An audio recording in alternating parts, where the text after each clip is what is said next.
So Yitzi, this week for Parshat Mishpatim is filled with so many different commandments, with so many paragraphs, tiny paragraphs, larger paragraphs of the different commandments. This year we chose to discuss a specific paragraph in which we find a few mitzvahs, a few commandments, which seem non-related at all to each other, from not sacrificing to idol worshiping and until not mistreating a widow and an orphan. And we discussed the relationship between the different commandments. Yeah, we saw how they are so deeply connected and how this is actually the opening to Torah teaching us of how to treat the weaker and more vulnerable parts of society and how that's deeply connected to the concept of sacrificing to Avodah Zarah. Exactly, and we also saw how this deeper understanding answers so many little questions in the Psukim themselves, and more importantly, a super important message to our burning times today in society here in Eretz Yisrael. Hope you enjoy it. Take a look.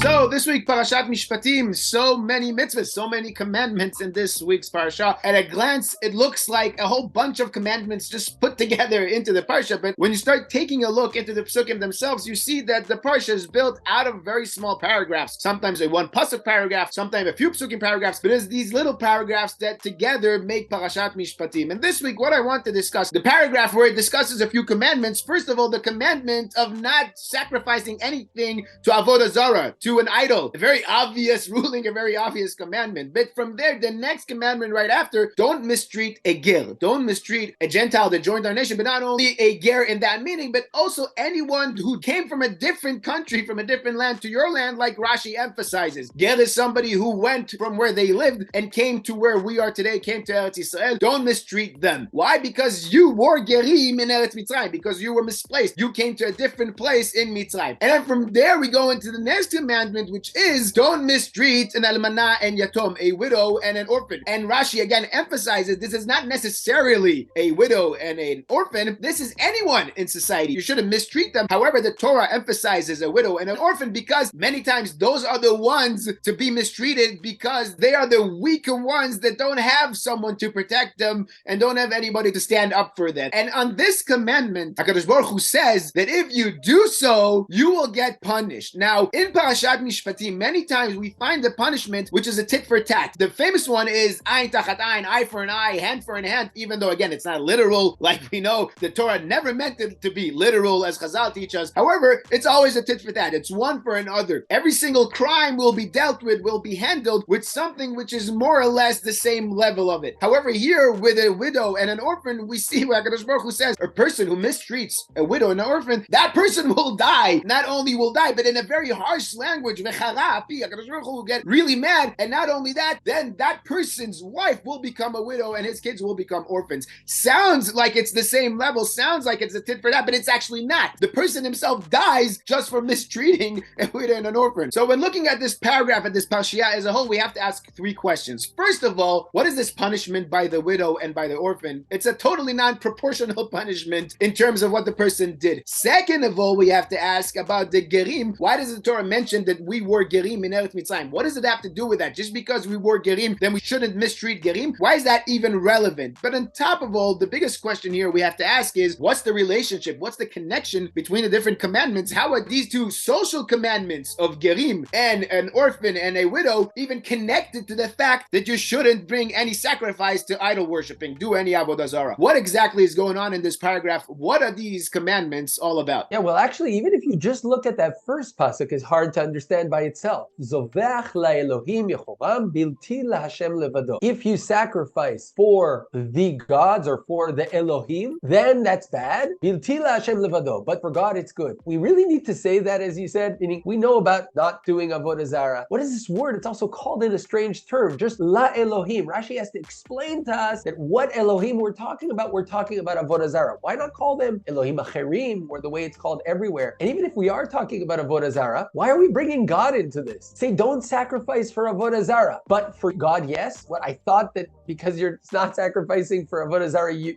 won't sacrifice for God. Where does that even come from? And of course, as you said, what does this have to do with the rest? But if we stop and look at the whole parsha and actually look at all of Torah, we are about to introduce a new idea where, thank God, today it's become more common and more accepted. But back then, it definitely, and over many times throughout history, it wasn't accepted. And especially coming out of Egypt it wasn't accepted is that we put the weak at the front, at the top. We treat them, we care for them. We see those are the ones that we look at first. The Torah says this many times, but this is the first time it's about to say this. And maybe that's what this Pasuk is all about. It's not just talking about Avodah Zarah. It's talking general. Elohim in Hebrew means plural of El. El means power, means strength, means power. Avodah Zarah, idol worshiping in general, was based on looking at the things that have power and idealizing them and sacrificing to them. I want the power of the sun. I want the power of the wind. And I admire that power and I want it on my side. That's what idol worshiping was all about. It's looking for things of power. It's sacrificing to what has power, so I'm a part of that. The Torah is about to teach us a huge lesson. In Mitzrayim, you're used to power being at the top. You're used to idol worshiping all over the world, focusing on power. The Torah is going to teach you, don't put the power at the front. Look at the weak. And that's exactly what Rashi tells us. He says, the almanah and the yatom, don't torture them. You shouldn't torture anybody. But these are the ones that he says are tshushay koch, are weak, and therefore what? It's common to torture them. Why? Why is it common to torture them? Because it's easy. Because we admire power, we admire strength, we want to be like that, and those at the bottom, we throw them to the side. Tells us the Torah this important message. Zovech le'Elohim yechoram. If you're going to sacrifice to all that powers, you're going to be out of the story. Bilti laHashem levado. There's one power in the world, and notice the name used. It's not Elohim when we're talking about God. It's the name Yud Kei Vav Kei, which represents Midat HaRachamim. There's one power in this world that when you admire it, it's not going to teach you to admire power. It's the exact opposite. It's going to teach you to see the weak, to see the ones at the bottom. And that's what this whole Parsha is telling us. If you sacrifice to idols, you're going to worship strength. You're going to treat the weak in a negative way. But if you serve God, you would try to imitate his ways. And what are his ways, says the Pasuk? It doesn't just give us instructions about don't treat this, don't do that. As you said, don't mistreat a ger. Why? Ki gerim hayitem. What does that have to do with it? And if you weren't gerim, you should? No. Hashem just took you out of Egypt. Who did Hashem bring to the top? Not Paro. He brought you. You were the weak. And Hashem gave you all the attention and he brought you in front of Har Sinai. You who were gerim. And he goes on, the atom and the almanah. And you know why you shouldn't treat them? You know what's going to happen if you don't treat them? I'm listening to them. They're the first ones I'm going to listen to. Right away when they cry out, before I listen to you and all your troubles, I'm first going to listen to them. So the Torah is teaching us here not idol worshiping. When it says in Ma'amad Har Sinai, Lo yeh lecha Elohim acharim, it's not just a spiritual idea. At the end of the day, it comes to how you treat people. If you're Oved Avodah Zarah, if you're idealizing things and powers, you're not going to be able to see the weak. But if you serve God and you try to imitate his ways, then just like he listens first to those who are in need, so will you. That's why these are all connected, and that's why this is sort of the opening to the further mitzvot that we have here and elsewhere in the Torah, teaching us about how to treat those who are poor, those who are weak, etc. Exactly. Like you were saying, the connection between the different commandments is very clear. However, like we emphasize time and time again in our videos, that you have to make sure you don't get confused in today's world, in today's time, where people kind of take the Torah's ideas and stretch them all the way and then fall off a cliff at some point because there's a limit to how much you can stretch it. The other side of the coin is true too, meaning if you take the caring for the weak and turn it into a power and turn it into your power that you serve, that too will become idol worshiping. Meaning the fact that you should care for the weak is also because HaKadosh Baruch Hu commanded you. And HaKadosh Baruch Hu commanded you 613 mitzvahs, like Rashi tells us in this week's Parsha at the end, where HaKadosh Baruch Hu tells him to bring the luchot. Rashi tells us HaKadosh Baruch Hu gave him all 613 mitzvahs over there. This is all part of the system. This is all part of the system because HaKadosh Baruch Hu gave it to us, because we live in the world that HaKadosh Baruch Hu gave us. So it's part of it. And especially with these kind of mitzvahs, like you're saying, it is important to note that these are all part of the system. It's not a power for itself. Don't turn it into an idol worshiping of itself. It's not a goal for itself with anything else around it as the main idea that you live by. It's all part of the system, a system that is meant to build a healthy and holy society to serve HaKadosh Baruch Hu in this world, in the land of Eretz Yisrael. This is what it's all about. This is why it's right after Matan Torah. And also this might explain the whole punishment that we were saying by the widow and the orphan. As I was asking, it seems non-proportional that the person has to die and then they become a widow and orphans, and it totally breaks this format, this frame that we have throughout our Parsha. However, understanding what these psukim are about will make you look at it differently, because maybe it's not about the punishment that the person will die and his wife will become a widow and his kids will become an orphan because what he did. No, it's an outcome of what he's doing. He he will die. And then what's the outcome? The outcome will be that his wife will be a widow, his kids will be orphans, and you know what's going to happen to them? They're going to be mistreated by someone else. And then that person's going to die. You know what's going to happen to his wife and kids? They're going to be mistreated. And what's happening is you're building this society, you're building this vicious circle in the world, a terrible society which slowly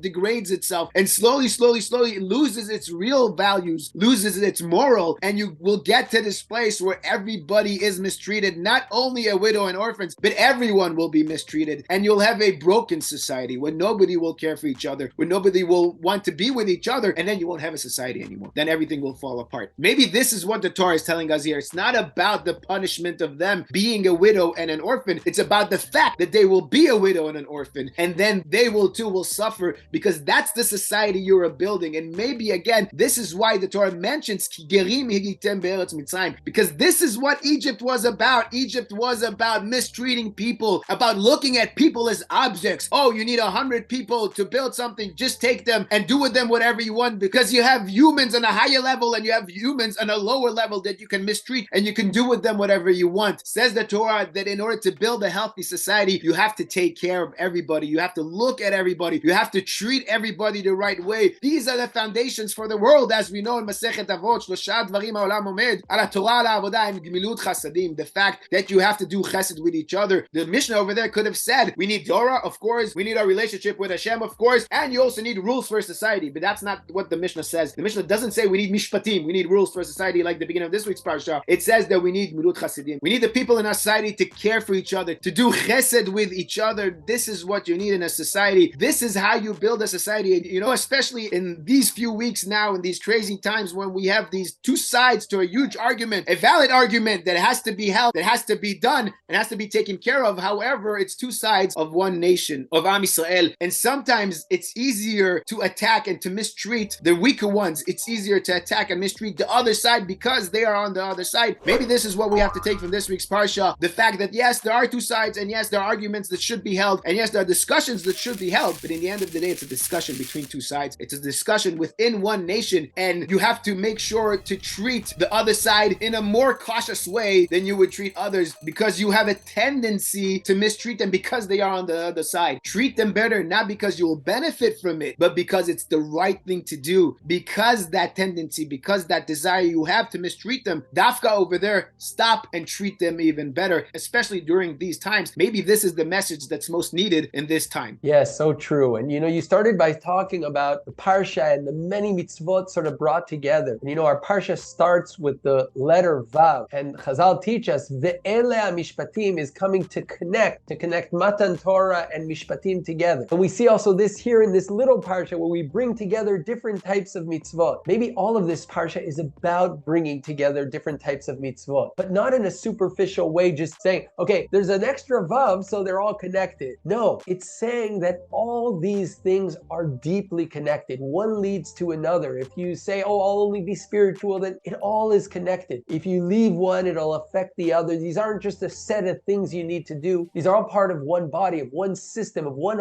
whole that impact each other. Whether it's the social mitzvot, the spiritual mitzvot, the ben adam lechavaro, the ben adam lemakom, it all builds, as you said, a healthy, holy society. And that's what we were brought out of Mitzrayim for. And that's the goal we need to try and achieve. Exactly. Being Parshat Shkalim, Shabbos Mevarchim, Chodesh Adar, we have to mention also Purim coming up. You know, we'll be reading Shkalim in Parshat Zachor. We read about Amalek, Kol HaNechshalim Acharecha. That's how our enemies attack us. They always start by attacking the weaker ones on the edge of society. That's where our enemy can grab hold onto us and from there infiltrate into us, into our nation, and then split us apart from inside. We have to remember that the weaker corners of society, the places where it's harder for us to treat better because they are so much on the other side, that's where maybe we have to make a point, dafka there, to yes, treat them better. You don't have to accept what they're saying. You should argue what you think is right. However, do it out of chesed, do it out of understanding that you should be better and should do better. We're out of time. We'll have to end here as usual. We'll just remind our viewers what we discussed the past couple of years. Last year, we discussed the very famous phrase of Naaseh v'nishma. We were taught in the Midrash in kindergarten that it was said before Matan Torah. However, we find it in this week's Parsha, way after Matan Torah, after Am Yisrael got so many commandments. So on the Pshat level, what is it doing over there? On the Pshat level, what does Naaseh v'nishma really mean? We'll link that video. We'll also link the video for 2 years ago where we talked about a very interesting Pasuk we find in this week's Parsha. A Pasuk that has two parts that seem non-related at all. Reshit Bikurei Parad Matchat Avid Beit Hashem Lokecha, the mitzvah of Bikurim, connected to Basar V'chalav Lo Tevasher Di B'chalev Imo. You shouldn't cook milk and meat together. And the interesting fact is that this exact same pasuk word for word appears in a few weeks' time. So obviously there's a very intrinsic connection between these different mitzvahs. What is the connection? Also a super important message for our day and age in today's time too, what we discussed over there. We'll link that video too. And as usual, also, if you enjoyed this video, if you think this message is important, feel free to share it around with your friends, spread it around, like the video, comment below for YouTube's algorithm to share it around. And of course, if you haven't yet subscribed to the channel, please consider subscribing and help us grow the channel. And shkoyach Yitzi. Shkoyach Tuvia, Shabbat Shalom. Shabbat Shalom, and Mitzvah We'll talk again next week. Chodesh Adar, B'ezrat Hashem.